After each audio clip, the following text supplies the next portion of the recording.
আমরা মুসলমান, নামে মুসলমান, তাকে আমরা কেউ অনুসরণ করি না, তাকে আমরা কেউ অনুকরণ করি না। এটা হলো সবচাইতে আজকে মুসলিম সমাজের ব্যাপার। তিনি আল্লাহর কাছ থেকে প্রাপ্ত যে বাণী সমগ্র বিশ্বের মানুষের কাছে যে ছড়িয়ে দিয়েছেন, এই ছড়াতে গিয়ে তিনি যে অনুপম নিদর্শন এবং তার ব্যক্তিগত চারিত্রিক বৈশিষ্ট্য এবং তিনি যে সমস্ত আদর্শগুলি রেখে গেছেন, তার যদি আমরা সামান্যতম অনুকরণ করতাম বা ওটা যদি আমরা লালন করতাম আমাদের মধ্যে, তাহলে এই দেশ থেকে অন্যায়, অনাচার, সকল ধরনের ঈর্ষা এবং কুপ্রবৃত্তি, কদাচার, হানাহানি, রক্তারক্তি সব বন্ধ হয়ে যেত, সব বন্ধ হয়ে যেত যদি আমি বললাম যে মানে অল্প একটু সামান্যতম একটু যদি আমরা শিক্ষা গ্রহণ। আমরা মুসলমান, নামে মুসলমান, কিন্তু যিনি আমাদের মডেল, যিনি আমাদের আদর্শের যিনি প্রতীক, তাকে আমরা কেউ অনুসরণ করি না, তাকে আমরা কেউ অনুকরণ করি না। এটা হলো সবচাইতে আজকে মুসলিম সমাজের ব্যাপার। বিশ্ব মুসলিম যদি আজকে তার বাণী এবং তার রেখে যাওয়া যে আদর্শ এবং তিনি আল্লাহর কাছ থেকে যে বাণী পেয়েছেন, সেই আল্লাহর বাণী যদি সবাই আত্মস্থ করত, আজকে মুসলিম দেশে দেশে নিজেদের মধ্যে যে অনৈক্য, সেই অনৈক্য থাকে। গোত্রে গোত্রে বিভক্ত গোটা আরব জাতিকে যিনি ঐক্যবদ্ধ করলেন, তিনি মহানবী সাল্লাল্লাহু আলাইহি সাল্লাম। অথচ আজকে আমরা নিজেরা দ্বিধা বিভক্ত। আমরা কারো মাজার ভাঙছি, কোনো লাশ আমরা পুড়িয়ে দিচ্ছি। এইটা তো রাসূলের শিক্ষা নয়,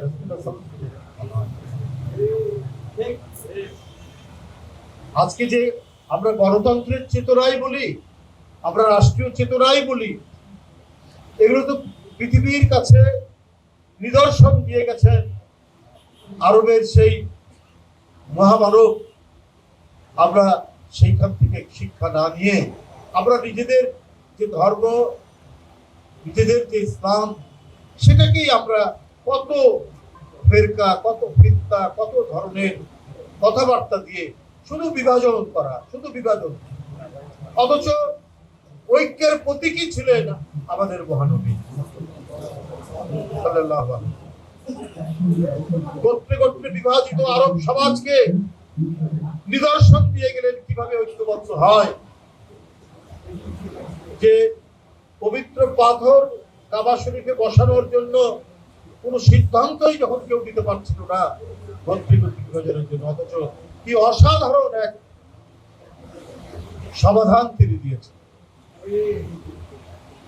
তো আজকে যে দেশে বাস করেছি, সেই দেশের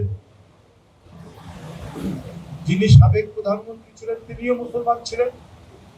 কাজে না হলেও নামে তিনি ছিলেন। এবং কথায় কথায় একবার বলেছিলেন যে মদিনা চার্টার অনুযায়ী দেশ চালাবেন। সেটা আমরা কি দেখলাম? সেটা আমরা দেখলাম তার এক মন্ত্রীর 140টা বাড়ি লন্ডনে, তার বাড়ি থাকার পরেও তার ছেলে মেয়ের নামে পূর্বাচলে 60 কাঠা জায়গা।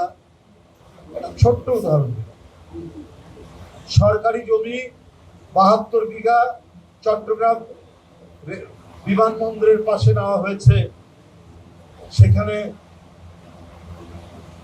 30টা বাংলো বাড়ি তৈরি করা হবে সরকারি।